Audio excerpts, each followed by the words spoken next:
PKMK sebagai satu lembaga riset itu berada di mana nih posisinya? Jadi kalau kita lihat dalam konteks siklus hidup lembaga itu kita tahu persis bahwa ada suatu siklus yang bisa panjang atau pendek. Jadi sebuah lembaga hidup mulai, kemudian berkembang, suatu titik itu akan mencapai semacam puncak dari kejayaan atau glory atau kan glory tadi apa? MC-nya. Zaman keemasannya kemudian pelan-pelan turun. Ya. Nah ini yang menarik. Kalau kita lihat negara sebagai satu lembaga besar ya, itu ada Bizantium ya, itu kerajaan zaman dulu ya, yang Romawi Timur. Itu hidup sekitar 990 tahun. Ya. Panjang. Ya. Tapi Uni Soviet itu hidup hanya 75 tahun. Jadi sangat-sangat pendek. Ya. Jadi berubah, pecah menjadi Rusia dan negara-negara yang lainnya. Nah ini, jadi kita melihat bahwa dunia memang melihat ada lembaga yang jangka panjang dan terus berkembang, ada yang jangka pendek mati. Ya. Nah, saya hitung-hitung dari laporan keuangan yang ada di sini, itu kita sudah menyangkut atau sampai pada tahun ke-16. Ya. Jadi kita sudah 16 tahun ya, sejak kita mulai. Nah, pertanyaan kuncinya, kita berada dalam posisi di mana nih? Sedang berkembang terus, ya, atau sudah sampai pada puncak kejayaan, ya, artinya atau glory tadi ya, masa keemasan, golden period, yang kemudian nanti pelan-pelan turun. Nah, ini yang akan jadi satu isu yang perlu kita cermati dalam konteks pertemuan tahunan yang tadi Pak Yudi menyatakan bahwa kita saat ini berada dalam satu posisi yang sangat penting, kita mau pergi ke titik mana lagi nih. Ya. Nah, untuk itu mari kita lihat dalam model berpikir mengapa sebuah lembaga riset itu dapat bertahan lama. Nah, ini yang menarik. Kita akan melihat ada suatu contoh dari mungkin perguruan tinggi di luar negeri dan juga mungkin kita sendiri di FKUGM. Yang saya tahu, tahun lalu 2013 saya berkesempatan untuk kembali ke alma saya di Inggris dan di York ya. Dan setelah pergi dari sana, dari York itu 25 tahun yang lalu ya, waktu Pak Rossi yang mencarikan sekolah saya dan saya sekolah di York tahun 88 ya. Di sana juga ada Center for Health Economics ya. Karena memang idenya Center for Health Service Management waktu itu juga banyak mengcopy atau melihat dari Center for Health Economics di York. Ya. Nah, setelah 25 tahun saya kembali lagi ke York, itu senternya terus berkembang. Jadi masih hidup dan juga gedungnya tambah bagus ya. Jadi ada perkembangan yang tetap jalan ya. Sama juga di London. Di London juga dulu waktu saya sekolah tahun 90-an awal, sekitar 20 tahun yang lalu ya. Mungkin Bu Ut tahun berapa ya di sana? Di London berapa ya? 93. Saya 90 sampai 93. Jadi saya pulang Bu datang ya, datang ke London ya. Itu masih kecil ya. Artinya London School Hygiene itu kecil. Sekarang saya ke sana sudah pindah. Ternyata bagian yang dulu tempat saya belajar itu sudah pindah ke tempat lain yang lebih besar. Tetap di London ya, tapi ada perkembangan. Jadi selama 20 tahun London berkembang ini. Dan terus berkembang datanya. Nah, sekarang bagaimana dengan di FKUGM ini? Kita sudah 16 tahun ya kira-kira ya. Nah, apakah akan terus berkembang atau nanti mundur ya? Memang pada waktu itu ada pertanyaan menarik ya, pada waktu tahun 2009 mungkin bisa dilihat di laporan ya, di halaman terakhir ya. Halaman 67 ya. 16 tahun PKMK dari sisi pendapatan ya. Nah, di sini tahun 2009 itu memang saat saya mau mundur ya, mau selesai ya, 2010 itu ya. Itu memang kita konsolidasi dan Pak Yudi juga sebagai direktur yang baru memang tidak ambisius untuk punya proyek banyak ya. Kita memperkuat dulu, nanti baru kita akan berkembang lagi. Ternyata betul 2010 kita turun, 2009 kemudian kita naik pelan-pelan dan sekarang menjadi tinggi lagi ya. Lebih tinggi dibanding tahun-tahun 2007 ya. Dengan tadi kalau kita lihat laporan di sini banyak sekali kegiatan yang sifatnya internasional juga. Jadi kita berkembang. Nah, cuman masalah fisiknya nih, dari kemarin juga Bu Fitri ada di sini ya, kita masih belum berkembang ya, walaupun sudah mending dibanding dulu yang waktu dulu pernah di CCHC, dulu namanya Pak Rossi bekerja ya, CCHC kita dapat satu kamar yang sekarang gedungnya udah hilang ya, sudah diganti gedung Graviata, tapi kita pindah ke dekat paleontologi yang itu juga menurut Bu Fitri juga mau dibongkar ya. Nah, satu ketika kita mau kemana ini juga perlu kita cermati. Ya. Nah, jadi kita saya kira masih dalam konteks berkembang tadi itu masih bisa untuk berkembang lebih jauh lagi. Nah, tinggal bagaimana kita sebagai kita itu adalah para tenaga di PKMK yang tadi Pak Yudi juga sudah menyatakan ya, banyak sekali mulai dari staff manajemen sampai peneliti itu bisa tangguh tidak. Nah, yang saya lihat dari berbagai lembaga riset yang mampu bertahan itu saya cermati itu seperti yang pertama itu sangat penting bahwa para peneliti atau konsultan atau tenaga ahli yang bekerja di lembaga riset tadi itu tangguh ya, artinya terus konsisten untuk berkarya, karena yang disebut tangguh itu tidak bisa seorang peneliti itu baru setahun 2 tahun sudah jadi bagus, tidak. Mungkin butuh waktu antara 5 sampai 10 tahun dia itu bisa menjadi seorang peneliti yang punya nama atau konsultan yang punya nama. Jadi tidak ada dalam bisnis ini tidak ada instan seperti Afi atau idol yang satu malam bisa jadi bintang, itu tidak.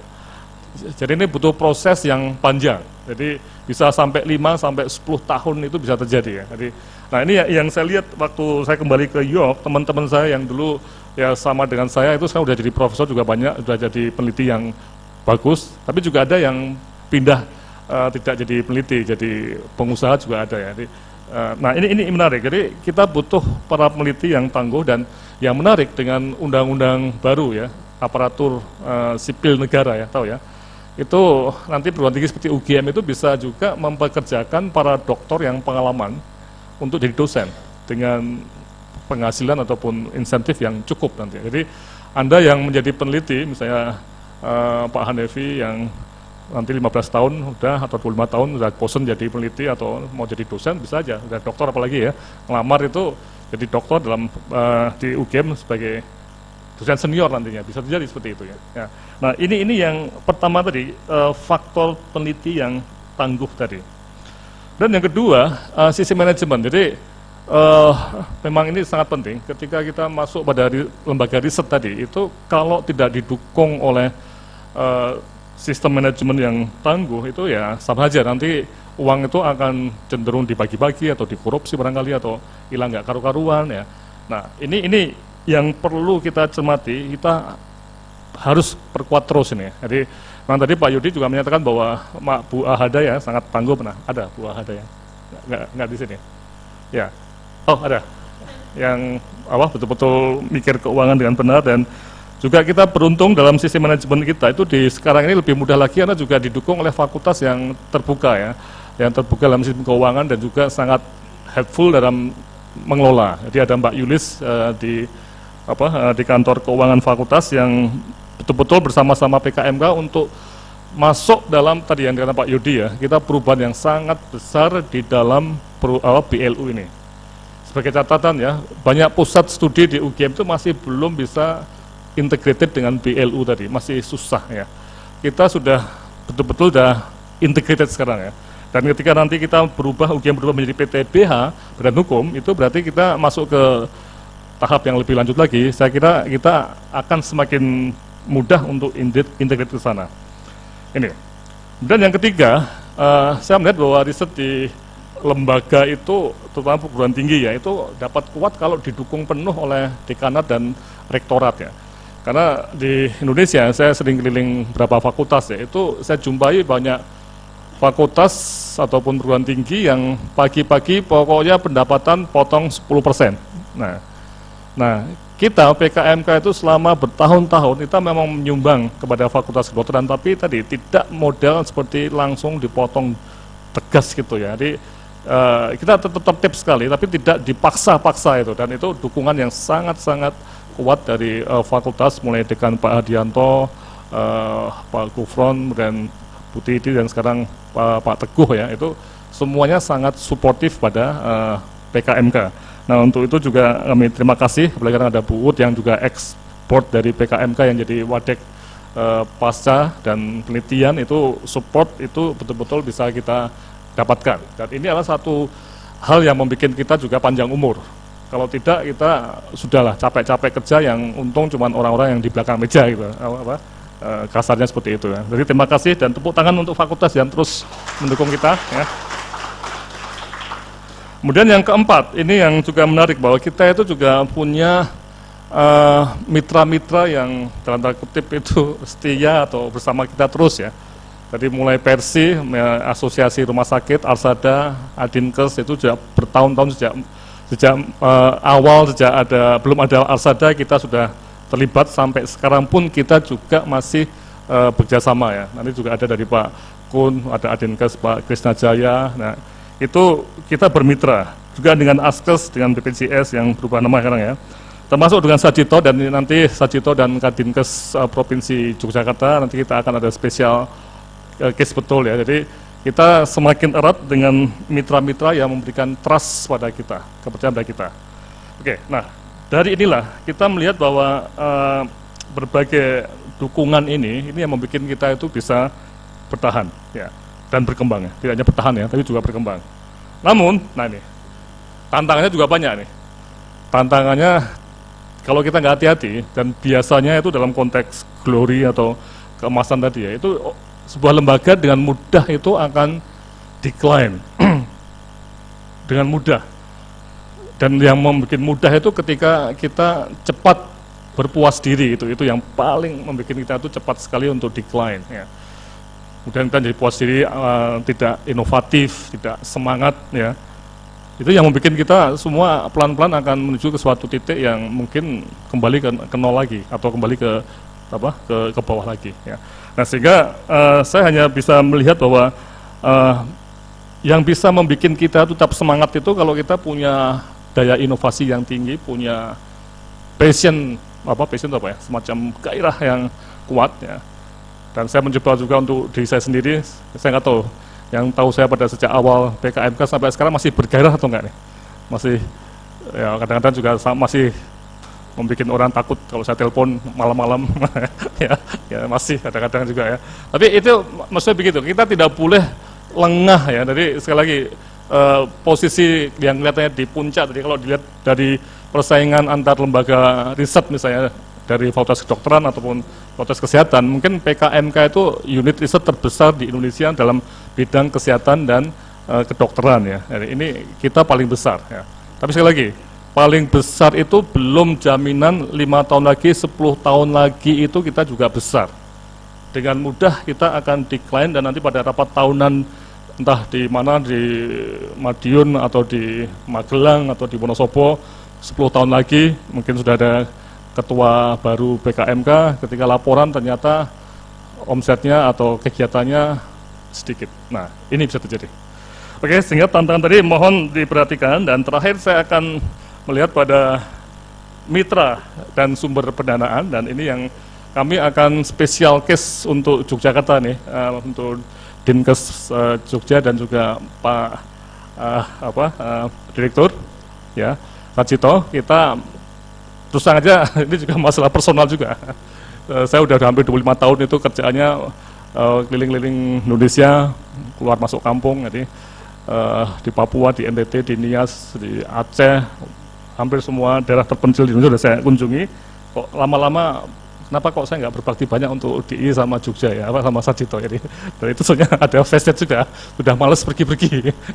Dan sekarang kalau kita lihat sudah mulai terjadi regenerasi, yang pergi itu sudah Mbak Tiara, Mas Denny, Pak Fauzi yang usianya mungkin separuhnya saya ya. Memang yang tua-tua itu ya masih kebangetan kalau masih ke pelosok-pelosok Papua terus ya. Ya memang masih boleh ke sana, tapi ya udah mulai mikir juga kalau ada apa-apa di Papua, pesawatnya nggak bagus landingnya, itu juga mikirnya tinggi ya. Nah, bukan awal, tapi juga kami berharap bahwa dan sudah kita mulai beberapa tahun ini kita dengan Dinkes Provinsi DI itu semakin erat ya. Dulu saya juga pernah dikritik juga, Pak Laksamana itu sering kemana-mana, tapi kalau kita nggak pernah, kita tuh DIY kok nggak pernah diurusi. Nah, ketika kematian ibu dan bayi meningkat tinggi di DIY, itu juga betul-betul satu pukulan besar bagi kita loh. Ngapain kita jauh-jauh ke NTT? untuk urusan kematian ibu ternyata di Jogja pun juga naik terus. Ya. Nah, ini makanya kita kembali ke basic juga. Bu Ova juga mengingatkan, Pak Risanto juga ya. Mari kita perbaiki Pak ya. Dan kita akan banyak bekerja untuk DIY dan juga Sajito Pak. Nanti kita akan harapkan bisa bekerja bersama lebih banyak lagi dan saya juga akan ikut Pak untuk ke sini, bukan apa-apa tapi memang sudah saatnya ada regenerasi pergi juga ya. Jadi memang saya masih tetap ke Papua atau masih tetap ya, tapi tidak akan sebanyak dulu. Saya yakin Pak Rosi juga seperti itu ya. Saya juga mau ikut Pak Rosi ya. Pak Rosi nggak banyak pergi, enak-enak di rumah Pak. Bisa makan bakmi, bisa santai, berenang ya. Kalau pergi itu sekarang udah menjadi hal yang menyiksa. Oke, saya kira ini yang bisa saya sampaikan. Sekali lagi rapat tahunan ini menjadi satu momen untuk refleksi kita dan semoga 2014 tetap berkembang dan jangan lupa bahwa kita semua juga harus mengembangkan diri, termasuk sekolah S3, dan kabar baik seperti Bu Dikna, kemarin saya dapat kabar, diterima di University of New South Wales ya, di Sydney untuk program PhD selama 3 tahun. Ya, jadi Bu Dikna, nanti saya yakin Bu Tiara, Bu Like, Pak Fauzi, Pak Denny, semuanya juga akan menyusul Pak Nandi ya, dan lain-lain ya. Jadi kita harus memperkuat diri sendiri sampai semua menjadi PhD. Oke, saya kira demikian, sekian dan terima kasih. Wassalamualaikum warahmatullahi wabarakatuh.